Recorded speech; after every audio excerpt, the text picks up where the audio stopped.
Greetings in the name of Jesus Christ. దేవుని మహాకృపను బట్టి మనము బైబిల్ గ్రంథంలో ఒక క్రమ పద్ధతిలో మనం అధ్యయనం చేస్తున్నాం. ఆదికాండంతో ప్రారంభించాం. ఆదికాండాన్ని మనము 2 భాగాలుగా విభజించుకున్నాం. మొదటిది ప్రారంభ చరిత్ర, మొదటి అధ్యాయం నుంచి 11వ అధ్యాయం వరకు ఈ విషయాలు మనం చూసుకుంటాం. రెండవది దేవుడు ఎంచుకున్నటువంటి పితృస్వాముల కాలము, 12వ అధ్యాయం నుంచి 50వ అధ్యాయం వరకు విషయాలను మనం చూసుకుంటాం. సో మొట్టమొదటి పితృస్వామి అయినటువంటి అబ్రహామును గురించి మనం నేర్చుకున్నాం. తర్వాత ఇస్సాకు, తర్వాత యాకోబుని గురించి మనం అధ్యయనం చేశాం. మరి ఈ రోజు మనము యోసేపుని గురించి అధ్యయనం చేద్దాం. సో యాకోబుని గురించి మనం ఆల్రెడీ చూసుకున్నాం కనుక, మరి ఇప్పుడు శేఖర్ కూడా బ్రీఫ్ చేశారు కనుక మనము next straight away we will go to the Joseph. So before we meditate on Joseph, there is one chapter in the Bible, in Genesis, that is chapter 38, talking about Judah. So first we will complete chapter 38, then we'll go back to 37 and continue study on Joseph. So ఇది మధ్యలో వస్తుంది కనుక దీని ముందుగానే మనం ధ్యానించుకున్నట్లయితే మనకు యోసేపుని గురించి క్రమ పద్ధతిలో మనం అధ్యయనం చేసుకోవడానికి అవకాశం ఉన్నది. సో 38వ అధ్యాయాన్ని మనం గమనించినట్లయితే ఇక్కడ యూదా అనేటువంటి మరి ఒక వ్యక్తి గురించి ఈ యొక్క చాప్టర్ అంతా కూడా రాయబడి ఉన్నది. 38వ అధ్యాయంలో యూదా అనగా ప్రైజ్ అంటే స్తుతి, దేవుని స్తుతించేటువంటి వాడు అని అర్థము. ఈయన మరి యాకోబు లేయాల యొక్క 4వ సంతానము. మొట్టమొదటి సంతానము రూబేను, 2వ సంతానము షిమియోను, 3వ సంతానము లేవి, 4వ సంతానము యూదా. సో ఈయన ఆ యొక్క అధ్యాయంలో మనం చూసినట్లయితే మరి తన సహోదరులను విడిచి తన స్నేహితుడైనటువంటి హీరా అనేటువంటి ఒక అదుల్లామైట్ అనేటువంటి వ్యక్తి దగ్గరకు వెళ్తాడు. సో వెళ్ళిపోయి అక్కడ కనానీయురాలైనటువంటి షువా అనే ఒక స్త్రీని వివాహం ఆడతాడు. అతని 3 కుమారులు పుడతారు, ఏర్, ఓనన్ అండ్ షెలా. సో ఈ యొక్క 3 కుమారులు కలిగినప్పుడు వాళ్ళు పెద్దవాళ్ళు అవుతారు. పెద్దవాళ్ళు అయినప్పుడు మరి తన పెద్ద కుమారుడైనటువంటి ఏరుకు ఆయన ఏం చేస్తాడంటే వివాహం చేస్తాడు. తామారు అనేటువంటి ఒక స్త్రీని వివాహం చేస్తాడు. చూడండి 38వ అధ్యాయము 6వ వచనం. 38వ అధ్యాయము 6-7 వచనాలు చదువుకుందాం. యూదా తన జ్యేష్ఠ కుమారుడైన ఏరునకు తామారు అను దానిని పెండ్లి చేసెను. యూదా జ్యేష్ఠ కుమారుడైన ఏరు యెహోవా దృష్టికి చెడ్డవాడు కనుక యెహోవా అతన్ని చంపెను. సో ఇక్కడ మేము గమనించినట్లయితే very straight forward answers. So దాని గురించి మనం ఎక్కువగా ధ్యానించవలసినటువంటి అవసరం లేదు. ఏరు అనేటువంటి కుమారుడు చెడ్డవాడు. సో అయితే యూదా మరి తామారు నుంచి వివాహం చేశాడు. ఏరు చెడ్డవాడు కనుక దేవుడు అతన్ని మొత్తాడు. దేవుడు అతన్ని మరణంకు అప్పగించాడు. సో ఆ విధంగా ఆయన చనిపోతాడు. అలాగే చనిపోయినప్పుడు యూదా యొక్క దేశంలో సాంప్రదాయంలో మరి అన్న చనిపోయినప్పుడు తన సహోదరుడు మరి తన అన్నకు సంతానమును మరి వారసులను పుట్టించవలసినటువంటి బాధ్యత ఉన్నది. సో ఆ వారసత్వం ప్రకారము 2వ కుమారుడైనటువంటి ఓనాను ఏం చేస్తాడు, ఆమెకి ఇస్తాడు. సో తామారుకి ఇస్తాడు. అయితే ఓనాను కూడా చెడ్డవాడు. ఏమనుకుంటాడంటే మరి ఇప్పుడు తామారుకు కుమారులు పుడితే నాన్న కుమారులు అవుతారు కదా, నా కుమారులు అవరు కదా అని ఒక దురుద్దేశంతో ఆమెతో కూడినప్పుడు ఆయన పొరపాటు చేస్తాడు. సో ఇక్కడ గమనించండి, అది సాంప్రదాయము, యూదా సాంప్రదాయం లేకపోతే ఇజ్రాయేల్ సాంప్రదాయం ప్రకారము దేవుని వారి యొక్క సాంప్రదాయం ప్రకారము తన అన్నకు కుమారులు కలిగించాలి. అది పద్ధతి. సో ఈ దుష్టుడు ఏమనుకున్నాడంటే తన అన్నకు పిల్లలు అవుతారు, నా పిల్లలు అవరు కదా అని ఏం చేస్తాడంటే ఆవిడతోటి కలిసి ఆయన పొరపాటు చేస్తాడు. చూడండి 9-10 వచనాలు. 9-10 వచనాలు. ఓనాను ఆ సంతానము తనది కానిరాదని ఎరిగి ఆమెతో పోయినప్పుడు తన అన్నకు సంతానము కలుగజేయకుండానట్లు తన రేతస్సును నేలను విడిచెను.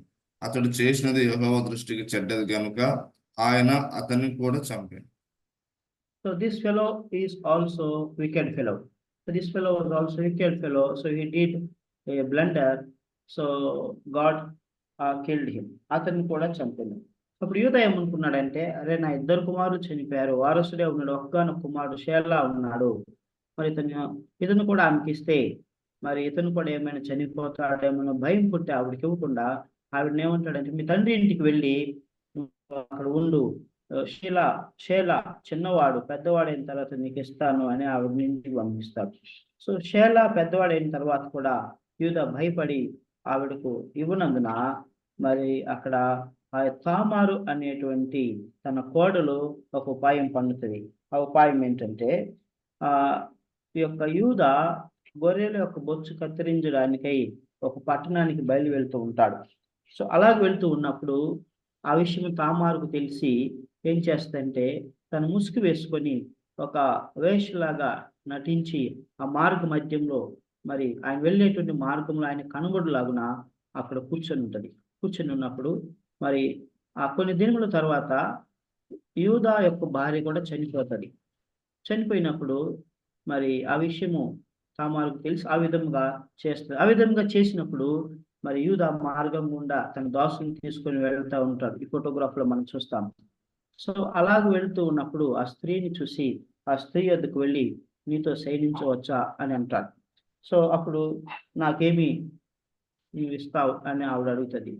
సో ఆవిడ తన కోడలు తామారు అని తను ఎరుగుడు, ఎందుకంటే ఆ విధముగా తాను ముసుగు వేసుకొని సంధ్య వేళ చీకటి పడే సమయంలో చీకటి పొద్దు గుమ్ముతూ ఉన్నది. సో ఆ విధంగా ఆవిడ ఉన్నప్పుడు యూదా తనతో మరి శయనించడానికి ప్రయత్నిస్తాడు. అప్పుడు ఆ స్త్రీ, నువ్వు నాకేమి ఇస్తావు అంటది. ఆయన అంటాడు, నేను నీకు గొర్రె పిల్లలను కానీ మేక పిల్లలను కానీ పంపిస్తాను బహుమానంగా, కృతజ్ఞతగా అని అంటాడు. సో అది నాకెట్లు తెలియను, నువ్వు ఇప్పుడే నాకేదో ఒకటి ఇవ్వు అని అంటది. అప్పుడు ఆవిడేమంటదంటే, మరి నీ దగ్గర ఉన్నటువంటి ఆ కర్రను మరియు నీ ఉంగరాన్ని మరియు నీ దగ్గర ఉన్నటువంటి వస్తువులను నాకు ఇవ్వుము అని అంటది. ఏదైనా కొదువు పెట్టు అని అంటది.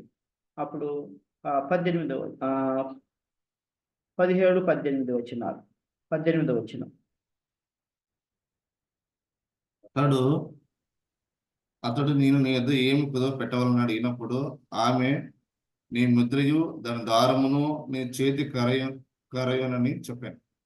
ఆమె, నీ మొదటి దారమును నీ చేతి కరయు కుదువ పెట్టు అని చెప్పింది. సో ఆయన పెట్టేసేసి ఆవిడతో శయనిస్తాడు. ఆ తర్వాత కొన్ని దినముల తర్వాత ఆవిడ గర్భవతి అవుతుంది. సో ఆ విషయం యూదాకు తెలుస్తుంది. మరి నీ కోడలైనటువంటి తామారు తన తండ్రి ఇంటి వద్ద ఉండి మరి గర్భవతి అయినది, అంటే తను వ్యభిచారము చేసినది అని తెలిసినప్పుడు యూదా రౌద్రుడై ఆవిడని తీసుకురండి, ఆవిడని కాల్చి పడేస్తాను అని కబురు పంపిస్తాడు. సో ఆవిడ వస్తుంది. ఆవిడ వచ్చినప్పుడు ఈ మూడు వస్తువులు తీసుకొని వస్తుంది. ఈ మూడు వస్తువులు తీసుకొని వచ్చినప్పుడు ఆ మూడు వస్తువులు మరి ఎవరివో వారి ద్వారానే నేను గర్భవతినయ్యాను అని యూదాకు కబురు పంపించినప్పుడు యూదా మరి తన యొక్క కోడలు ముందు తామారు జాగ్రత్తం చేసిందని అనుకుంటాడు. కానీ ఆ తర్వాత అంటాడు, నేను నా కుమారుడైనటువంటి మరి షేలాని ఇవ్వనందునే ఆవిడ ఇలాగు చేసి ఉన్నది, ఆవిడ నాకంటే నీతిమంతురాలు అని అంటాడు. 26వ వచనం, 38వ అధ్యాయం 26వ వచనం. యూదా వాటిని గుర్తుపట్టి, నేను నా కుమారుడైన షేలాను ఆమెకు ఇవ్వలేదు గనుక ఆమె నాకంటే నీతిమంతురాలని చెప్పి మరి ఎప్పుడునూ ఆమెను కూడలేదు. ఆమెకి ఎప్పుడు ఆయన కూడలేదు. సో ఆవిడ గర్భవతి 2 కమల పిల్లలను కంటది. సో ఒక అతని పేరు ఫరేస్, రెండవ అతని పేరు జేరా. సో ఈ యొక్క ఫరేస్ అనేటువంటి వంశము నుండే ఓబేదు వస్తాడు. ఓబేదు వంశం నుంచి బోయాజు, బోయాజు నుంచి యేసుక్రీస్తు, యేసుక్రీస్తు వంశావళి నుండి దావీదు వస్తాడు. దావీదు నుంచి యేసుక్రీస్తు వస్తాడు. సో కాబట్టి ఈ యొక్క యూదా వంశావళి నుండి ప్రభువు అయినటువంటి యేసుక్రీస్తు వస్తాడు. ఈ 38వ అధ్యాయం యొక్క సారాంశం క్లుప్తముగా, యూదా అనగా స్తుతి, ఆయన 4వ కుమారుడు. ఆయన హీరామ్ అనేటువంటి తన ఫ్రెండ్ అయినటువంటి అదుల్లామైట్ దగ్గరికి వెళ్ళి కనాని స్త్రీని వివాహం చేసుకుని 3 కుమారులు కంటాడు. మొదటి 2 కుమారులు దుష్టులు కనుక దేవుడు వారిని చంపేస్తాడు. మరి తామారు మరి తనకు భర్తను ఇవ్వలేదు కనుక అప్పుడు ఆవిడ ఒక వేషలాగా నటించి యూదా ద్వారానే గర్భవతి 2 కుమారులను కంటది. సో ఇది ఒక మధ్యలో సడన్ గా వచ్చినటువంటి చాప్టరు.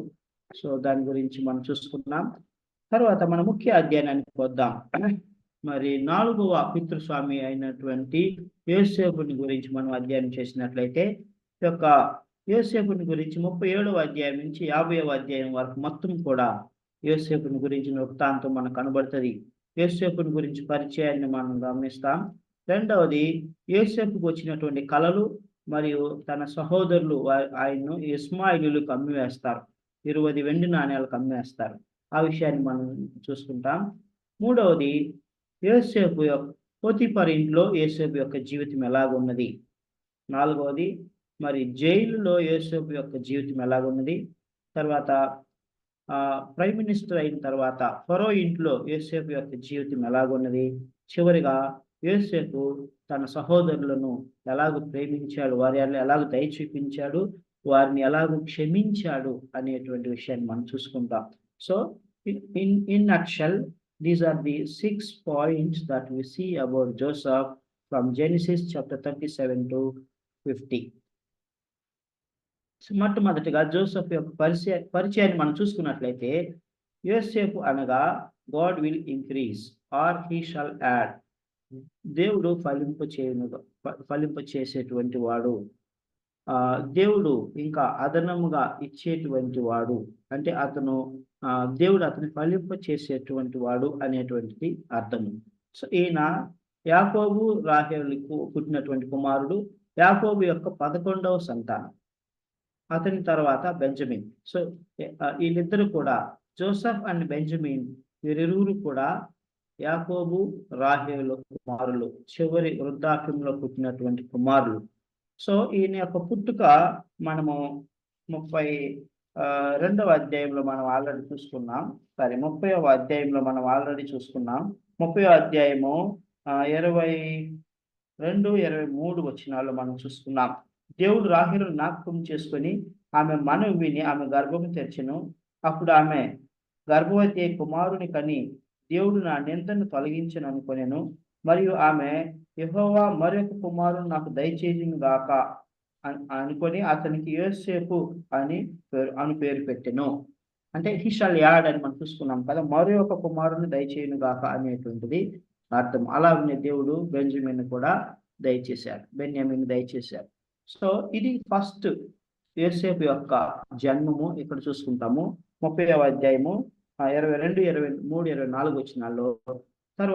ఆ తర్వాత మరలా ఫస్ట్ రికార్డు మనకి ఎక్కడ కనపడుతుంది అంటే 37వ అధ్యాయంలో మనకు కనబడుతుంది.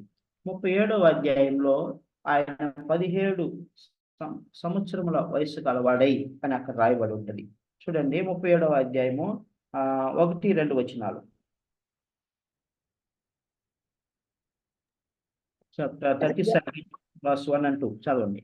యాకోబు తన తండ్రి పరదేశిగా ఉండిన కనాను దేశంలో నివసించెను. యాకోబు వంశావళి ఇది. యోసేపు 10 వాడై తన సహోదరులతో కూడా మందను మేపుచుండెను. అతడు చిన్నవాడై తన తండ్రి భార్య అయిన బిల్హా కుమారుల యొద్దను జిల్ఫా కుమారుల యొద్దను ఉండెను. అప్పుడు యోసేపు వారి చెడుతనమును గూర్చిన సమాచారము తన తండ్రి యొద్దకు తెచ్చిచుండేటి వాడు. మరియు గమనించినట్లయితే ఈయన 17 సంవత్సరాల వయసు గలవాడై బిల్హా కుమారులు, జిల్ఫా కుమారులు అనేటువంటి వీరితోటి ఆయన గొర్రెలు కాస్తూ ఉన్నాడు. ఈయన ప్రొఫెషన్ మనం చూసినట్లయితే హీ వాజ్ ఎ షెపర్డ్. ఆయన గొర్రెల కాపరి, feeding the flax along with his brothers. So ఆ సమయంలో ఎక్కువ సమయం తండ్రి వద్ద ఉండేవాడు, చిన్నవాడు కనుక ఆ తర్వాత గొర్రెలు కాయటానికి కూడా వెళ్ళేవాడు. వారికి ఆహారం ఇవ్వడం, మంచినీళ్ళు ఇవ్వడం అలా చేసేటువంటి వాడు. సో, ఆ సమయంలో తను చూసినటువంటి తన సహోదరుల ప్రవర్తనను గురించి, వారు చేసేటువంటి చెడ్డ క్రియలను గురించి, మరి చెడుతనమును గురించి తండ్రికి సమాచారం ఇచ్చేటువంటి వాడు. సో, ఆ తర్వాత దాన్ని బట్టి యాకోబు యోసేపును తన సహోదరులందరికంటే ఎక్కువగా ప్రేమించాడు. మరి రంగురంగుల ఒక అంగీని ఆయనకు పుట్టించాడు. సో, ఇది యోసేపు యొక్క బ్రీఫ్ ఇంట్రడక్షన్.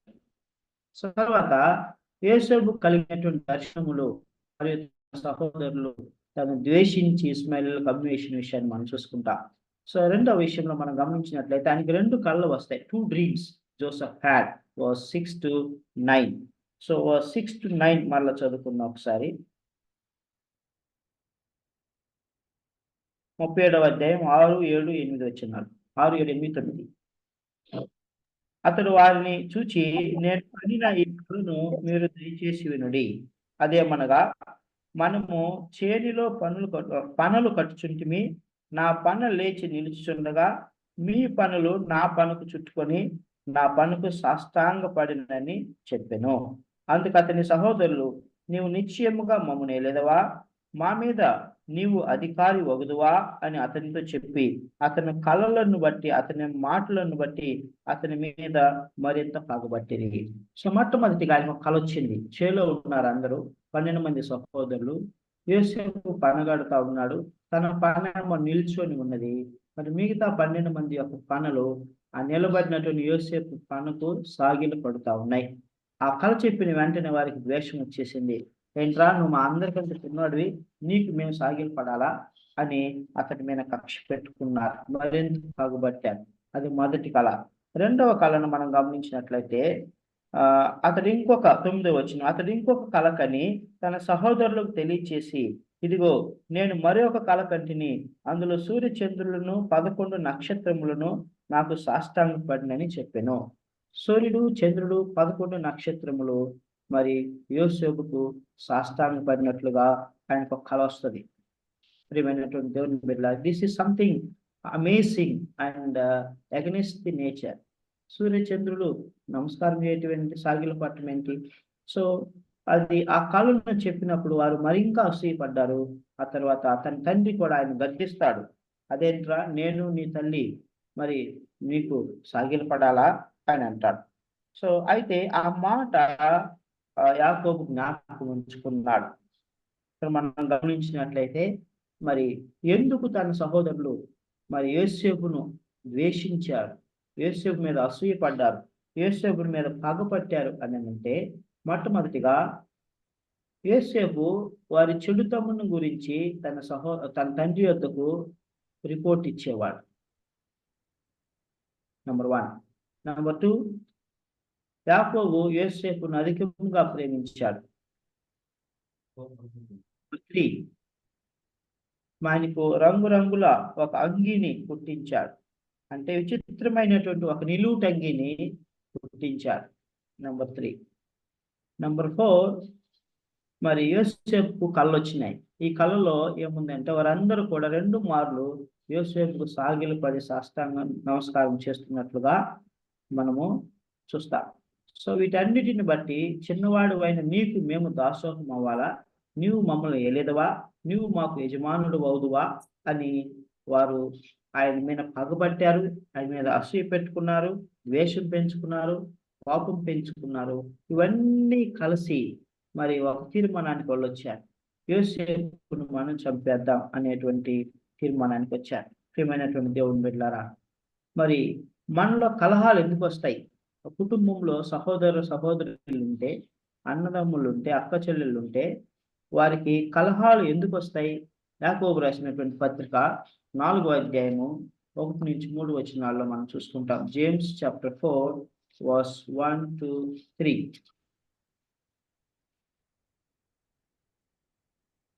చదవండి. James chapter 4 verse 1-3.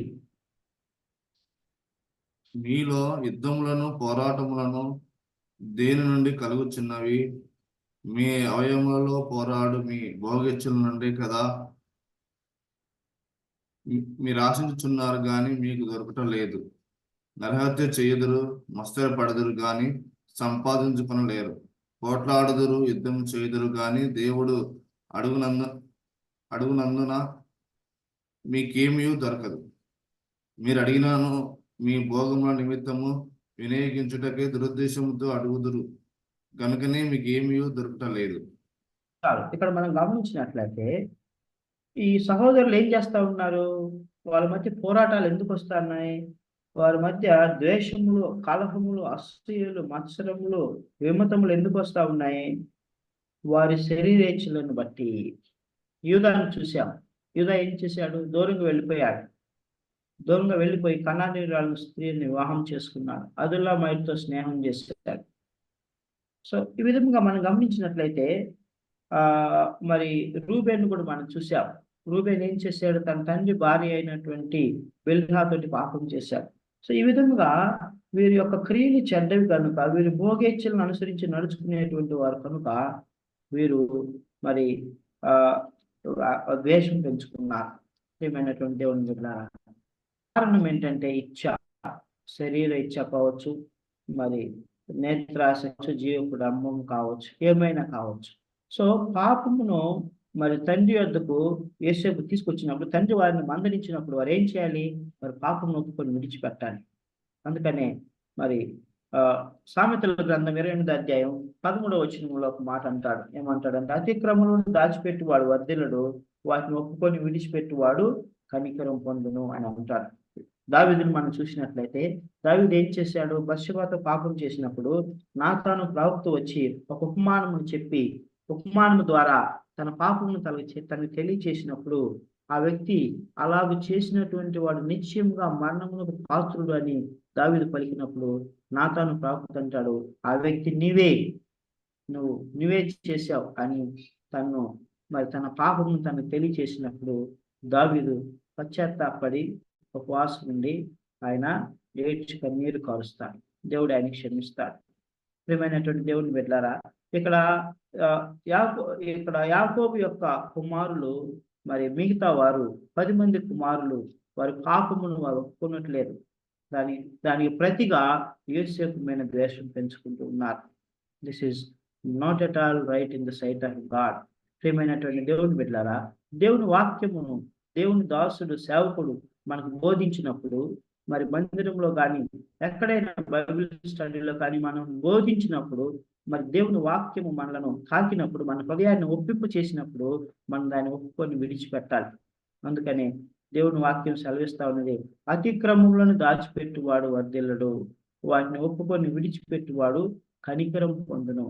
అయితే ఈ రోజుల్లో ఎలా ఉన్నారంటే, యవనస్తులు కావచ్చు, పెద్దలు కావచ్చు, పురుషులు కావచ్చు, మరి ఏమనుకుంటున్నారంటే వాక్యం బోధించబడినప్పుడు మరి ఈ వాక్యం మా గురించే చెప్పారు, ఈ వాక్యం మమ్మల్ని టార్గెట్ చేయడానికి చెప్పారు, మా మీద కక్ష సాధింపుకు చెప్పారు అని వారు తప్పుగా దాన్ని అలవర్చుకుంటున్నారు, దాన్ని తప్పుగా అర్థం చేసుకుంటున్నారు. ప్రియమైనటువంటి దేవుని బిడ్డలారా, వాక్యము బోధించేటువంటి దైవదాసుడు మరి వాక్యమును తప్పుగా బోధిస్తే, ఎవరినైనా టార్గెట్ చేసి బోధిస్తే, ఎవరి కోసమైనా వారిని బాధ పెట్టాలని బోధిస్తే మొదటిగా దైవదాసుడు శిక్షకు పాత్రుడవుతాడు. ఎందుకంటే తీర్పు దినమందంట, మరి తీర్పు అంట దేవుని ఇంటి వద్ద నుండే మొదలవుతుందంట.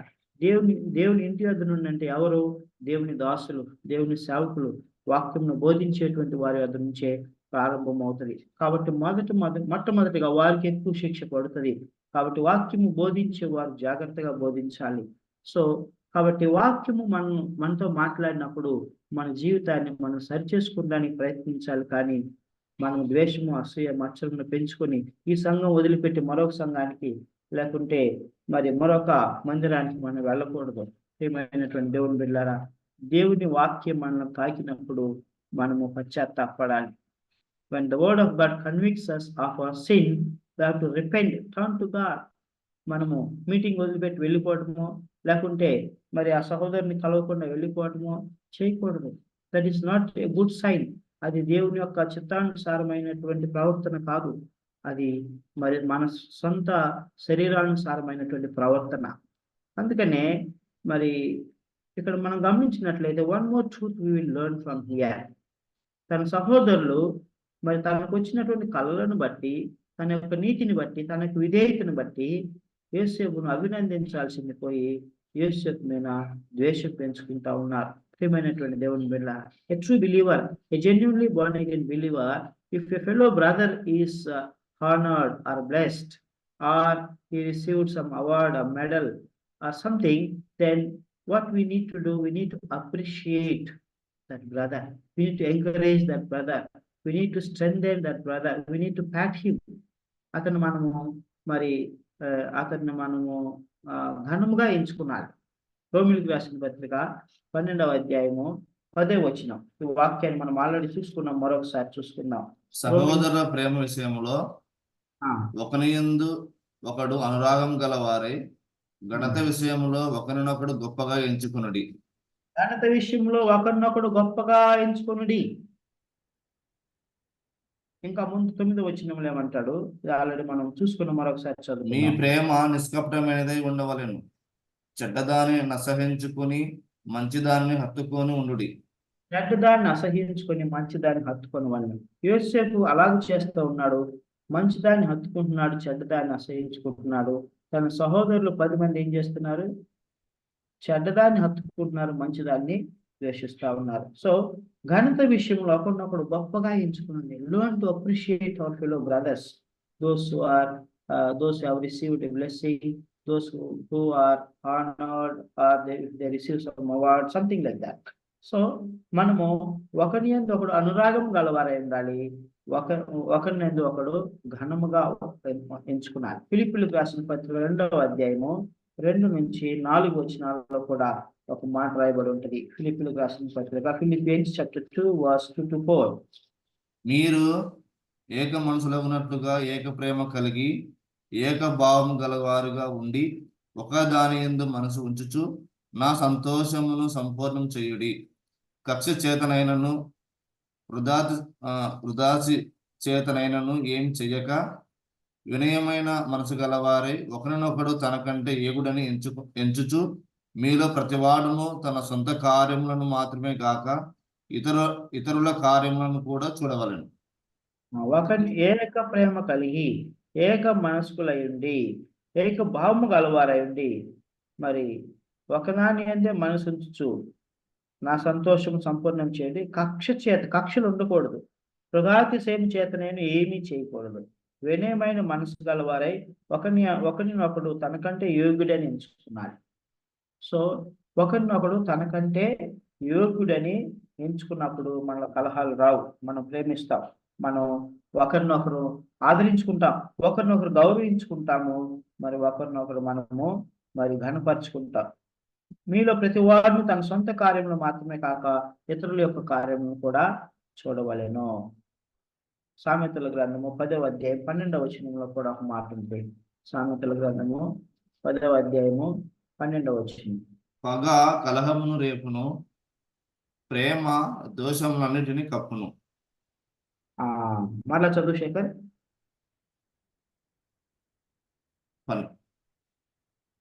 పగ కలహమును రేపును, ప్రేమ దోషములన్నిటిని కప్పును.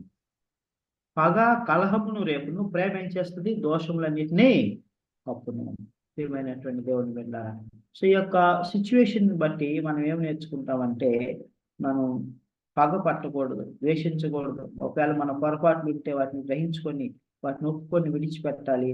We need to appreciate our fellow brothers when they are blessed, when they have got something. So ఈ 37వ అధ్యాయంలో అది మొదటి విషయము. రెండవ విషయం ఏంటంటే, యోసేపుని తన సహోదరులు ఏం చేస్తారు? ఇష్మాయిలీయులకు అమ్మేస్తారు. సో యాకోబు ఏం చేస్తాడంటే, వారి మంచి చెడులు తెలుసుకొని రా, నీ సహోదరులు మరి అక్కడ గొర్రెలు మేపుతా ఉన్నారు, షెకెములో గొర్రెలు మందని మేపుతా ఉన్నారు, వారు ఎలాగున్నారో వారి మంచి చెడులు తెలుసుకొని రా, వారు క్షేమంగా ఉన్నారా, మంద క్షేమంగా ఉన్నదా తెలుసుకొని రా అని పంపిస్తాడు. అలా పంపించినప్పుడు చూడండి, యోసేపు వెంటనే ఓకే చెప్తాడు, మంచిది తండ్రి అని చెప్పి వెంటనే బయలుదేరతాడు. సో 2 విషయాలు కనుక్కున్నామంటాడు. ఒకటి సహోదరుల క్షేమం, 2 మంద క్షేమం తెలుసుకున్నామని పంపిస్తాడు. నాకు వర్తమానం తీసుకురాని పంపిస్తాడు. వారు హెబ్రోన్ లోయలో షెకెంలో ఉన్నారు, అక్కడికి వెళ్ళమంటాడు. సో ఆ విధంగా యోసేపు వారికి అన్నపానం తీసుకొని మరి షెకెము యొద్దకు వెళ్తాడు. షెకెము యొద్దకు వెళ్ళినప్పుడు షెకెములో అక్కడ వారు కనబడకపోతే యోసేపు మరి అంత చింతాక్రాంతుడై మరి తన సహోదరుల కొరకు ఇక్కడ అక్కడ విచారిస్తున్నప్పుడు ఒక వ్యక్తి కనబడతాడు. ఆ వ్యక్తిని అడుగుతాడు, అయ్యా నా సహోదరులు ఎక్కడున్నారు? షెకెములో గొర్రెలు మేపుతూ ఉండేవారు, ఇక్కడ లేరు, ఎక్కడికి వెళ్ళారని అడిగినప్పుడు ఆయన అంటాడు, మీ సహోదరులు దోతానుకు వెళ్ళారని నేను విన్నాను, వారు చెప్పుకుంటూ ఉన్నారు మనం దోతానికి వెళ్దామని. అప్పుడు నేను విన్నాను, దోతానికి వెళ్ళి ఉంటారు, వెళ్ళు అని చెప్తారు. ఆ విధంగా యోసేపు దోతానికి వెళ్ళి తన సహోదరులను కనుక్కుంటాడు. ఇక్కడ చూడండి 2 విషయాలు. ఒకటి, తండ్రి మాటకు లోబడ్డాడు, విధేయుడయ్యాడు. తండ్రి వారు నన్ను ద్వేషిస్తా ఉన్నారు, అసూయ పడతా ఉన్నారు, మత్సర పడతా ఉన్నారు, నన్ను చంపేస్తారేమో అని ఆయన తండ్రి దేవి చెప్పలేదు, భయపడలేదు. దేవుని చిత్తానికి అప్పగించుకున్నాడు, వెళ్ళాడు. సో మరి షెకెములో కనబడకపోతే మళ్ళా తిరిగి ఇంటికి వచ్చేయచ్చు కదా, బాలుడు కదా, 17 సంవత్సరాలు యవనస్తుడు కదా. కానీ ధైర్యంగా ఇక్కడక్కడ విచారించి తన సహోదరుల క్షేమం తెలుసుకోవడానికి, మందక్షేమం తెలుసుకొని తండ్రికి నమ్మకమైనటువంటి కుమారుడుగా రిపోర్ట్ తీసుకురావడానికై మరి ఇక్కడక్కడ కనుక్కొని మరి దోతానికి వెళ్తాడు. So what does it indicate? Joseph was a faithful man to God and also his father, and he wanted to know the well-being of his brothers and the flock. So he went to Dothan. దోతానికి వెళ్ళగానే వారు దూరం నుంచి చూశారు. దూరం నుంచి చూసి ఇదిగో కళ్ళకు అనేటువంటి వాడు వస్తున్నాడు, మరి వీడికి మనం సాగిలపడాలంటే ఇది అంత చూద్దాం, వీడి సంగతి ఎందుకు తేలుద్దాం, వీడిని చంపేద్దామని వారు నిశ్చయించుకుంటారు. సో వాడి కళ్ళు ఏమోగునో మనం చూద్దాం అని అనుకుంటారు. సో అలాగనుకున్నప్పుడు మరి అన్ని వచనాలు మనం చదవలేదు కనుక కొన్ని ముఖ్య వచనాలు మనం చదువుకుందాం, మిగతావి మీరు మీ యొక్క బైబిల్ అధ్యాయంలో చదువుకునండి. సో ఆ విధముగా వారు ఏం చేస్తారంటే ఇతన్ని చంపి ఒక గుంటలో పడేసేసి మరి దుష్టమృగం ఏదో అతన్ని చంపేసిందని తండ్రికి చెప్తామని ఒక ఉపాయం, కపటోపాయం పన్నుతారు. ఆ విధంగా కపటోపాయం పని ఏం చేస్తారంటే యోసేపును చంపాలని మరి ప్లాన్ చేస్తారు. అయితే రూబేన్ దానికి ఒప్పుకోడు. రూబేన్ అంటాడు, మనం ఎందుకు ఇతన్ని చంపాలి, ఇతను మన సహోదరుడే కదా, మరి అతన్ని రక్తము దేవుని యొద్ద మొరపెట్టును కనుక మనము అలాగే చేయవద్దు, ఇతను గుంటలో పడేయండి అని అంటాడు. ఎందుకు గుంటలో పడేయండి అంటాడంటే ఇస్మాయిలీలు వర్తకులు వస్తారు ఈ మార్గము, వాళ్ళకి అమ్మేయచ్చు. సారీ ఆయన ఏమనుకుంటున్నాడంటే ఈ సహోదరులు అటు వెళ్ళిపోయిన తర్వాత యోసేపును గుంట్లో నుంచి తీసి నా తండ్రికి అప్పచెప్తాను అని రూబేన్ అనుకుంటాడు. అయితే యూదా కూడా ఒక మాట అంటాడు. యూదా ఏమంటాడంటే మరి ఇతన్ని మనం ఎందుకు చంపాలి, ఇతన్ని మనం చంపినట్లయితే మనం నేరస్తులం అవుతాము, ఇతను ఇస్మాయిలీలకు అమ్మేద్దాం అని అంటాడు. ఆ మార్గంలో వర్తకులు, ఇస్మాయిలీలు అనేటువంటి వర్తకులు వస్తూ ఉంటారు. ఆ విధముగా వారు వస్తూ ఉన్నప్పుడు ఏం చేస్తారంటే మరి ఆ గుంటలో పడవేసినటువంటి యోసేపును బయటికి తీసి మరి 20 వెండి నాణ్యాలకు యోసేపును ఇస్మాయిలీలకు మిద్యానీయులకు అమ్మివేస్తారు. 20 వెండి నాణ్యాలకు అమ్మివేస్తారు. సో ఆ విధముగా మరి అమ్మివేసినప్పుడు రూబేను తెలియదు ఆ విషయం. రూబేను వచ్చి చూస్తే యోసేపు గుంటలో ఉండడు. అప్పుడు తన బట్టలు చింపుకొని ఆయన బహుగా వారి తన సహోదరుడు లేడే, తన చిన్నవాడు లేడే అని ఆయన రోధిస్తాడు. రోధించినప్పుడు తన సహోదరులు చెప్తారు. సో ఆ విధముగా యోసేపును ఆ యొక్క ఇష్మాయిలీలు అయినటువంటి వర్తకులు ఐగుప్తుకు తీసుకొస్తారు. ఐగుప్తుకు తీసుకొచ్చినప్పుడు ఐగుప్తులో మరి పోతిఫర్ అనేటువంటి ఆయన యోసేపును కొంటాడు, బానిసగా కొంటాడు. So therefore Joseph landed in the house of Potiphar. అయితే మరి తన సహోదరులు ఏం చేస్తారు, మరి ఆయనకు యాకోబు కుట్టించినటువంటి విచిత్రమైనటువంటి రంగులు కలిగిన ఆ యొక్క అంగిని చింపేసి మరి ఒక మేక పిల్లను చంపి ఆ రక్తాన్ని ఆ అంగికి పూసి దాన్ని తీసుకొని పోయి తండ్రికి చూపించి చెప్తారు, ఇది నీ కుమారుడిదేనా అని అంటారు. మా సహోదరుడు అనరు, ఇది నీ కుమారుడు అయినటువంటి యోసేపుదేనా గుర్తుపట్టండి అంటారు. ఆయన గుర్తుపట్టి విచిత్రమైన అంగి నేనే కుట్టించాను, ఏదో దుష్ట మృగము మరి నా యొక్క కుమారులను మింగి చంపివేసినది, చీల్చి వేసినది అని ఆయన వేడ్చి రోధిస్తాడు. ఎంతగా రోధిస్తాడంటే గోని పట్ట పట్టుకొని మరి కొన్ని దినాలు సంతాప దినాలుగా ప్రకటించి ఏడుస్తాడు.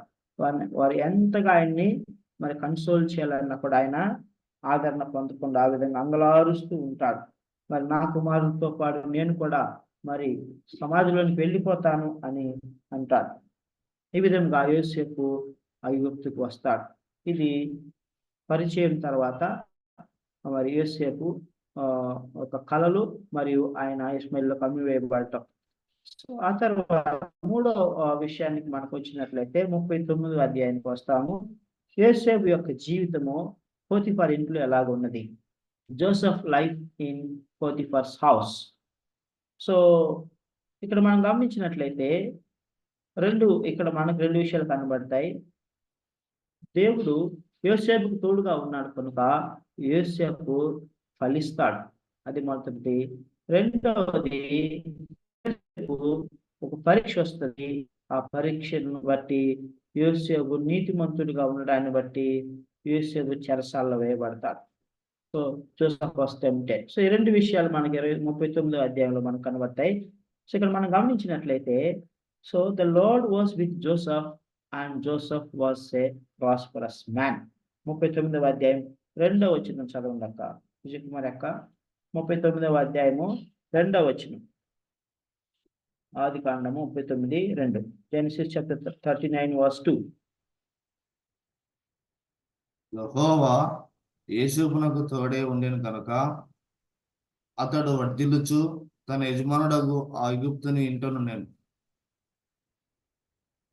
సో ఇక్కడ మనం గమనించినట్లయితే ఎవరు తోడుగా ఉన్నారు? యెహోవా యోసేపునకు తోడే ఉండెను కనుక అతడు వర్ధిల్లుచు ఉండెను. తన యజమానుడు ఐగుప్తి నింట ఉన్నప్పుడు ఆయన వర్ధిల్లుచు ఉండెను. ప్రియమైనటువంటి దేవుని బిడ్డలారా, తండ్రి వద్ద ఉన్నప్పుడు కూడా జోసెఫ్ మరి వర్ధిల్లుతూ ఉన్నాడు. బానిసగా వెళ్ళి మరి ఆ యొక్క పోతిఫర్ ఇంట్లో ఉన్నప్పుడు కూడా ఆయన వర్ధిల్లుతూ ఉన్నాడు. ఎందుకో తెలుసా? Only one reason. God was with him. The lord was with Joseph. So this is the secret of a victorious Christian life. ప్రియమైనటువంటి దేవుని బిడ్డలారా, ఆ తర్వాత యోసేపు చెరసాల్లోకి వెళ్తాడు. అక్కడ కూడా దేవుడు యోసేపుకు తోడుగా ఉంటాడు కనుక అక్కడ ఆ చెరసాలకు అధికారి కూడా అవుతాడు. చెరసాల అధికారి సమస్తం యోసేపుకు అప్పగిస్తాడు. Joseph prospered in the house of Potiphar. Joseph prospered in the jail. Joseph prospered in the house of Jacob. Joseph prospered in the Pharaoh's palace. కారణం ఏంటో తెలుసా? Only one. The lord was with Joseph. దేవుడు యోసేపుకు తోడుగా ఉన్నాడు. యోసేపుతో కూడా ఉన్నాడు. ప్రియమైనటువంటి దేవుని బిడ్డలారా, ఈ సత్యాన్ని మనం కనుక గమనించినట్లయితే మనం ఎక్కడ ఉన్నా, ఎలాంటి పరిస్థితుల్లో ఉన్నా, మరి ఎంత కఠినమైన పరిస్థితుల్లో ఉన్నా మనం నిరాశ చెందాం, మనం డిస్కరేజ్ అవ్వం, మనం సంతోషంగా ఆనందంగా ఉంటాం. దేవుడు మనల్ని ఆశీర్వదిస్తాడు. దేవుడు మనల్ని ఫలింప చేస్తాడు. Learn to be with God and God will be with you. మనం దేవునితో కూడా ఉన్నప్పుడు, దేవుని స్వరం వింటూ ఉన్నప్పుడు, దేవుని ఆజ్ఞలు అనుసరించి మనం నడుచుకుంటూ ఉన్నప్పుడు దేవుడు మనకు స్వరం వినిపిస్తాడు. దేవుడు మనతో కూడా ఉంటాడు. ఆ యొక్క కఠినమైనటువంటి పరిస్థితిలోనే దేవుడు మార్గమును తెరుస్తాడు, మనకు జయాన్ని ఇస్తాడు, మనల్ని ఆశీర్వదిస్తాడు. This is for sure. ప్రియమైనటువంటి దేవుని బిడ్డలారా, చూడండి 37వ అధ్యాయం కానీ మనం సామ్స్ చాప్టర్ 37లో ఒక అద్భుతమైనటువంటి మాట అంటాడు. సామ్స్ చాప్టర్ 37, సామ్స్ కీర్తన గ్రంథము 37వ అధ్యాయంలో ఒక మాట అంటాడు. 37వ అధ్యాయం 25వ వచనం. Psalms chapter 37 verse 25. నేను చిన్నవాడినే ఉంటిని, ఇప్పుడు ముసలివాడినే ఉన్నాను. అయినను నీతిమంతులు విడబడుట గాని వారి సంతానం భిక్షమెత్తుట గాని నేను చూచి ఉండలేదు. సో ఏమంటున్నాడు? నేను ఒకప్పుడు చిన్నవాడిగా ఉన్నాను, ఇప్పుడు పెద్దవాడు ముసలివాడిని అయ్యాను. అయితే నీతిమంతులు విడుబడుట కానీ వారి సంతానం భిక్షమెత్తుట కానీ నేను అన్నది కూడా చూడలేదు అంటున్నాను. This is true, very true, very true. మరి ఆ విధంగా దేవుని ఎవరు కూడా విడువడు, ఎడవాయడు. నీతిగా బ్రతికేటువంటి వారిని దేవుడు తప్పకుండా ఆశీర్వదిస్తాడు, కాపాడతాడు, ప్రతి అపాయం నుంచి రక్షిస్తాడు. అదేవిధంగా 34వ అధ్యాయం, psalms chapter 34, Psalms chapter 34, verse 4. నేను నీకు యెహోవా వద్ద విచారణ చేయగా ఆయన నాకు ఉత్తరం ఇచ్చెను. నాకు కలిగిన బాధలన్నిటిలో నుండి ఆయన నన్ను తప్పించెను. నాకు కలిగిన బాధలన్నిటిలో నుంచి ఆయన విచారణ చేశాడు, దేవుని యొక్క కనిపెట్టాడు, ప్రార్థన చేశాడు. సో దావీదు చేసిన నీతిగా ఆయన కూడా ప్రార్థన చేసినప్పుడు యోసేపుని దేవుడు ఆ బాధలన్నిటిలో నుంచి ఆయన్ని విడిపించాడు. 10వ వచనం, అదే అధ్యాయము 10వ వచనం, 34:10. ఉండండి ఒక్క నిమిషం. సింహపు పిల్లలు లేమి గలవై ఆకలి కొనును, యెహోవాను ఆశ్రయించు వారికి ఏ మేలు కొదవై ఉండదు.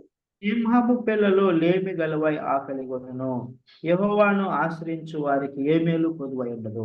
ప్రియమైనటువంటి దేవుని బిడ్డలారా, సో యోసేపు కఠినమైనటువంటి పరిస్థితులు గుండా వెళ్తూ ఉన్నాడు, బానిసగా ఉన్నాడు, కానీ దేవుడు సమృద్ధిని ఇచ్చాడు.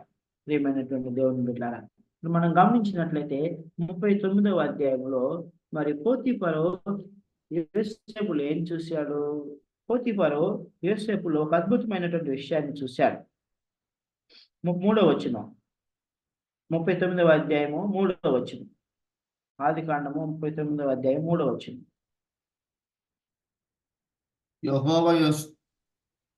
యెహోవా అతనికి తోడై ఉండెననియు అతడు చేసిందంతయు అతని చేతిలో యెహోవా సఫలం చేయననియు అతని యజమానుడు చూచినప్పుడు 4 యోసేపు మీద అతనికి కటాక్షం కలిగాను గనుక అతని యొద్ద పరిచర్య చేయవాడాయను.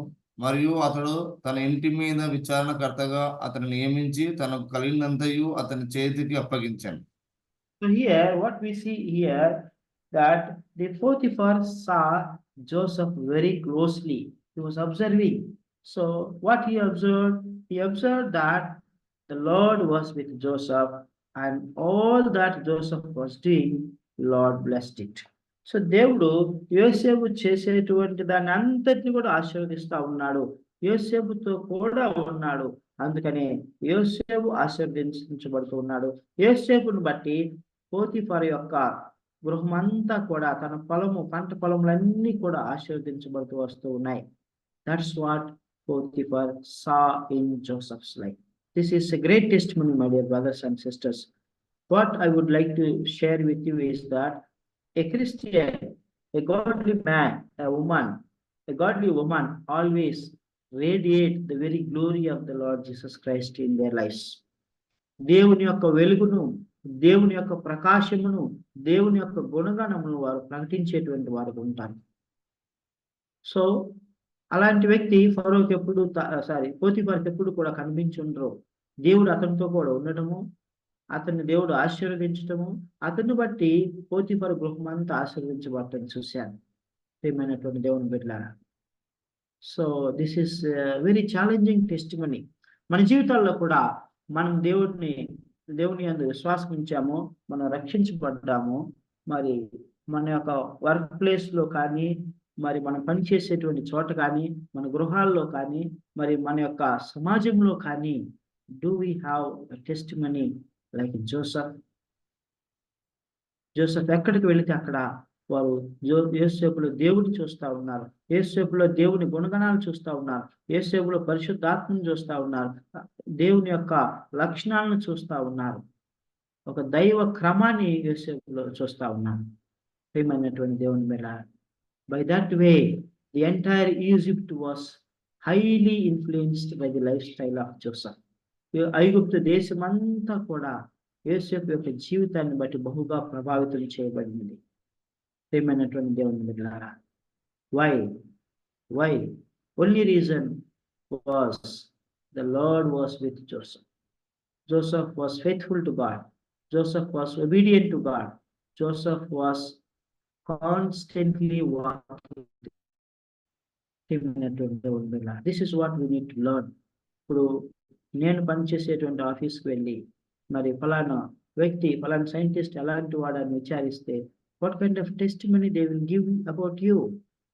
ఇప్పుడు మీరు పనిచేసేటువంటి స్థలంలోకి వెళ్ళి లేకుంటే మీ గృహాలకు వెళ్ళి మీకు తెలియకుండా మరి మీ యొక్క కుటుంబంలో ఉన్నవారిని లేకుంటే మీ ఆఫీసులకు వెళ్ళి మరి మీతో కొలీగ్స్ని రహస్యంగా ఎవరైనా సర్వే చేసి ఎంక్వైరీ చేస్తే what kind of report they will give about you. Oh, he is a godly man. She is a godly woman. She is faithful. She is so faithful to her work, so faithful. She is a blessing to the others. He is a blessing. He is so blessing to others. And అలాగ సాక్ష్యం ఇస్తారా? No, no, no. He is not faithful. He is very lazy. He is very careless, and he doesn't do his job. And he postpones the things. And we don't find any good things in him. అలాంటి సాక్ష్యం చెప్తారా? ప్రియమైనటువంటి దేవుని బిడ్డలారా, blessed are you when they talk about you that he is a godly man, he is a faithful man, he is a sincere man, he works hard, he delivers. That kind of testimony God wants from us. I believe all of us have that testimony in our workplaces. That's how we can radiate the glory of God. అది కూడా ఒక రకంగా దేవుని గురించిన సువార్తే. దేవుని యొక్క సుసమాచారం మనం ప్రకటిస్తున్నట్లే మన యొక్క లైఫ్ స్టైల్ ద్వారా మన యొక్క జీవన విధానం ద్వారా మనము దేవుని కనపరుస్తున్నట్లు సువార్తను ప్రకటిస్తున్నట్లు ప్రియమైనటువంటి దేవుని బిడ్డలారా. That's why he found grace in the sight of the Potiphar, and Potiphar made him overseer or steward over his house. అతని ఇంటి అంతటి మీద విచారణకర్తగా నియమించాడు. He doesn't know what is coming in, what is going out, how much produce is coming in, and what is the balance sheet. He doesn't know. Everything he handed over it, except eating and drinking. Potiphar doesn't know anything. So అంత నమ్మకత్వాన్ని యోసేపు సాధించుకున్నాడు. ప్రియమైనటువంటి దేవుని బిడ్డలారా, రోమిలికి రాసిన పత్రిక 8వ అధ్యాయం 8వ వచనంలో అంటాడు. మరి ఒకసారి చదువుకుందాం. Romans chapter 8 verse 28. దేవుని ప్రేమించే వారికి అనగా ఆయన సంకల్పం చొప్పున పిలువబడిన వారికి మేలు కలుగుటకే సమస్తము సమకూడి జరుగుచున్నావని ఎరుగుదుము. సమస్తము సమకూడి జరుగుచున్నవని ఎరుగుదుము. ఎవరికి జరుగుతాయి అంటే సమస్తము సమకూడి మేలు కొరకు దేవుని ప్రేమించే వారికి ఆయన సంకల్పం చొప్పున పిలువబడిన వారికి. This is very, very important. These are the conditions. So దేవుని యొక్క సంకల్ప చొప్పున మనం పిలుపున్నప్పుడు, దేవుని మనం ప్రేమించినప్పుడు, ఇప్పుడు మేలు కలుగుటకై సమస్తమును సమకూడి జరిగిస్తాడు దేవుడు. So that's what happen to Joseph. దేవుని బిడ్డ. ఆ తర్వాత 39వ అధ్యాయం మొదటి భాగంలో మనం ఈ విషయం యోసేపు ఫలించిన విధానాన్ని చూసుకుంటాం. మరి ఎప్పుడైనా ఒక ఫలింపు వచ్చినప్పుడు వెంటనే శోధన వస్తుంది. గమనించండి ప్రియమైనటువంటి దేవుని బిడ్డలారా. మరి రెండో విషయం ఈ యొక్క అధ్యాయాలు మనం చూసినట్లయితే యోసేపు ఒక పరీక్ష వచ్చినది. అదేంటంటే పోతీఫరు భార్య అతని మీద కన్ను వేసినది. మరి యోసేపు రూపవంతుడు సుందరుడై ఉన్నాడు. మరి ఆ స్త్రీ తన యొక్క యజమానుడు ఎప్పుడు కూడా మరి ఫరో యొక్క బిజినెస్ మెన్ బయటికి వెళ్తూ ఉంటాడు. కొన్ని దినాలు, కొన్ని వారాలు, కొన్నిసార్లు బయటికి వెళ్తూ ఉంటాడు. So that lady saw Joseph beautiful, handsome young boy. So she wanted to lie with him and commit sin with him. So then ఆవిడ అతన్ని శోధిస్తా ఉన్నది. సో నాతో శయనించమని అతన్ని అడుగుతుంది. అప్పుడు యోసేపు ఒక అద్భుతమైనటువంటి మాట అంటారు. 9వ వచనం. ఈ మాట మనం చదువుకోవాలి. ఆదికాండము 39వ అధ్యాయము 9వ వచనం, 8-9 వచనాలు. అయితే అతడు ఒప్పక, నా యజమానుడు తనకు కలిగినదంతయు నాకు అప్పగించును కదా, నా వశమున తన ఇంట్లో ఏమి ఉన్నదో అతడు ఎరుగడు. ఈ ఇంటిలో నాకంటే పైవాడు ఎవడనూ లేడు. నీవు అతని భార్యవైనందున నిన్ను తప్ప మరి దేనిని నాకు అప్పగింప ఉండలేదు.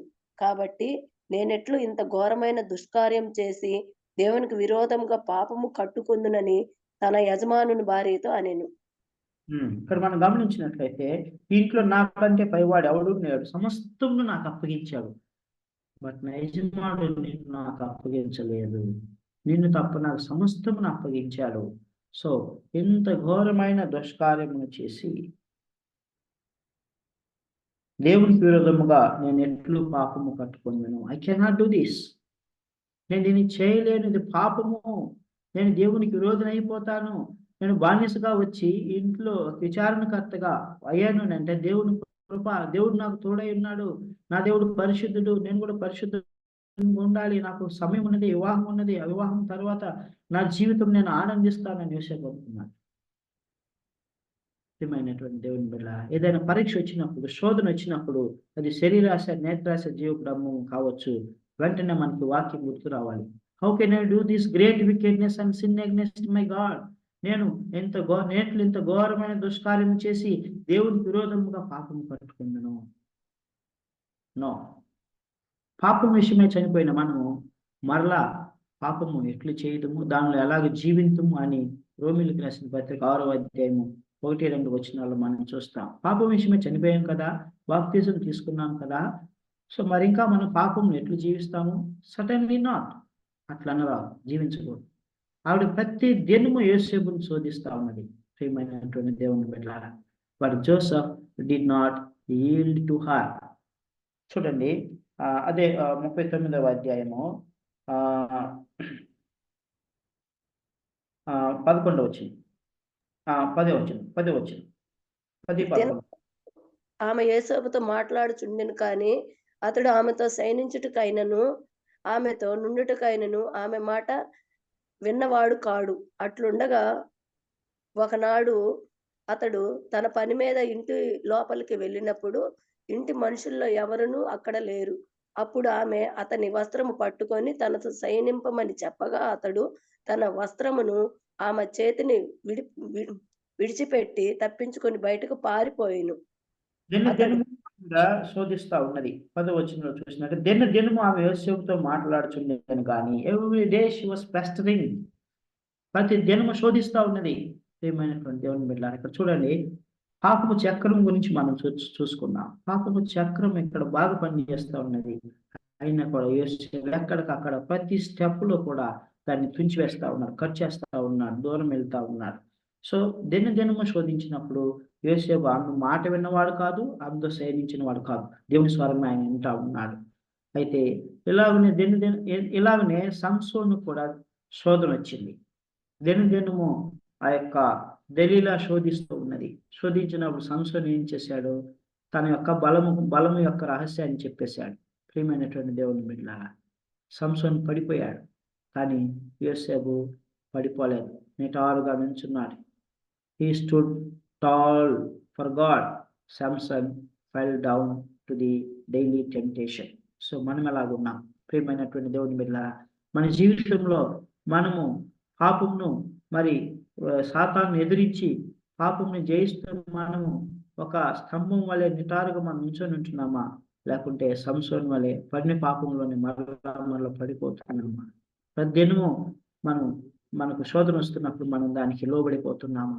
ప్రియమైనటువంటి దేవుని బిడ్డలారా, even if at all if we fell once that rise up to the occasion, మనం తిరిగి లేవాలి.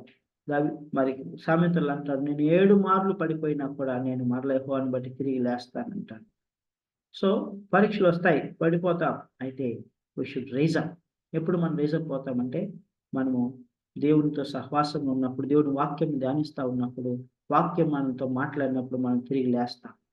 ప్రియమైనటువంటి దేవుని బిడ్డ, పాపం చేసినప్పుడు పాపం మన దేవుడి నుంచి దూరం చేయాలని ఉంటుంది, సహవాసం నుంచి దూరం చేస్తుంది, వాక్యం చదవటం, ప్రార్థన, వీటన్నిటి నుంచి దూరం చేయాలని చూస్తుంది. కనుకనే మనము మన పరిస్థితులను బట్టి మనము మరి దేవుని యొక్క సన్నిధిలో ఉండేటువంటి వారంగా ఉండాలి. సో ఇంకొక ఫస్ట్ ఆయన ఏం చేశాడు? నేను ఇది చేయను అని కరాఖండికి చెప్పాడు. ఆ తర్వాత ఆవిడ దినము శోధిస్తున్నప్పటికీ కూడా ఆ మాట విన్నవాడు కాదు. మూడవది, ఆవిడ అప్పటికి ఓర్వలేక తన యొక్క వస్త్రాన్ని పట్టుకున్నప్పుడు ఆ వస్త్రాన్ని విడిచిపెట్టి పారిపోయాడు. He ran away from the source of sin. పాపమునకు దూరంగా పారిపోవాలి. ప్రియమైనటువంటి దేవుని బిడ్డలారా, సో అప్పుడు ఆ స్త్రీ తన మీద కోపం పెంచుకొని కక్ష పెట్టుకొని ఆ వస్త్రాన్ని తన దగ్గర పెట్టుకొని తను మరి ఈ విధంగా చేసిన తన మీద పగ తీర్చుకున్నట్టుకై తన భర్త యొక్క మంచి పేరు సంపాదించుకున్నట్టుకై నేను మరి నీతి కలిగిందా నేను చెప్పడానికై ఆవిడ మరి తన భర్త వచ్చిన వస్త్రం చూపించి హెబ్రీని నువ్వు తీసుకొచ్చి దాసుని తీసుకొచ్చేవి దాసుడు మరి మరి నాతో సైనించాలని ప్రయత్నించాడు అని ఆయన మీద నేరం వేస్తుంది.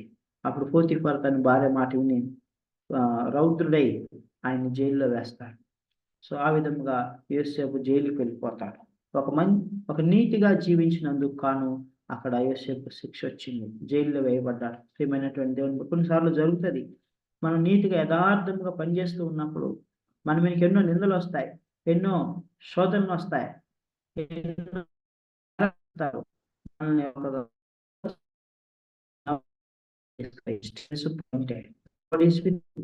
Lord knew that you are a righteous man or woman. Lord knew that you are a holy man. Lord knew that you are a godly man.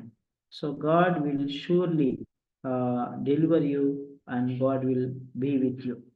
So కాబట్టి ఆ విధంగా యోసేపు జైలుకు వెళ్ళిపోతారు. ప్రియమైనటువంటి దేవుని బిడ్డ, సో ఓవరాల్గా మనం ఈ యొక్క 37, 39 2 అధ్యాయాలను కనుక మనం చూసినట్లయితే యోసేపు ఒక విధేయుడు, తండ్రికి విధేయుడు, దేవునికి విధేయుడు, మ్యాన్ ఆఫ్ ఒబీడియన్స్.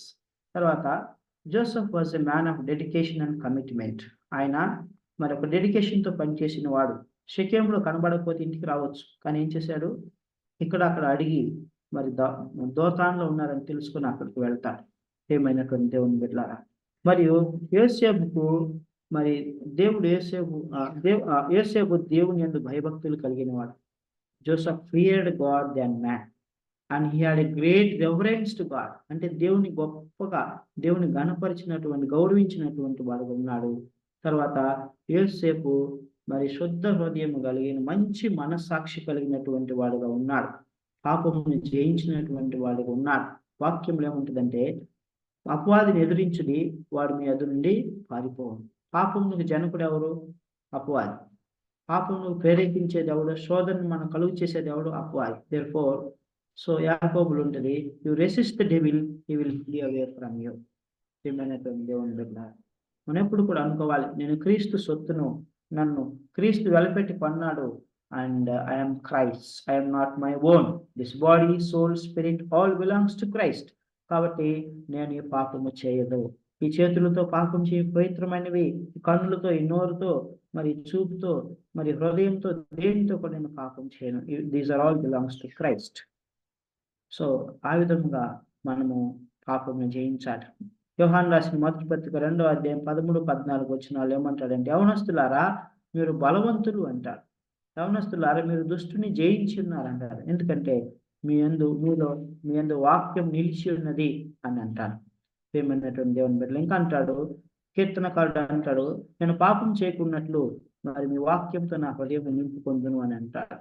సో ఆ విధముగా మరి యోసేపు పాపం జయించిన వాడుగా ఉన్నాడు, సాక్షిగా ఉన్నాడు. అది మన జీవితాల్లో కూడా మరి యోసేపును పోలి మనము జీవించాలని, యోసేపు వల్ల సాక్ష్యం కలిగి ఉండాలని దేవుడు ఈ వాక్య భాగం మనకంటే ముందుగా రాసి ఉంచాడు. దేవుడు ఈ మాటలు దీవించును గాక. ప్రార్థన చేసుకుందాం. శేఖర్ క్లుప్తంగా ప్రార్థన చేసేసి మనం ఈరోజు మీటింగ్ ముగించుకున్న సమయం చాలా మీరిపోయింది. దేవా తండ్రి ప్రభా స్తోత్రం నాయనా, గొప్ప దేవ నమ్మదగ్గ తండ్రి స్తోత్రం నాయనా.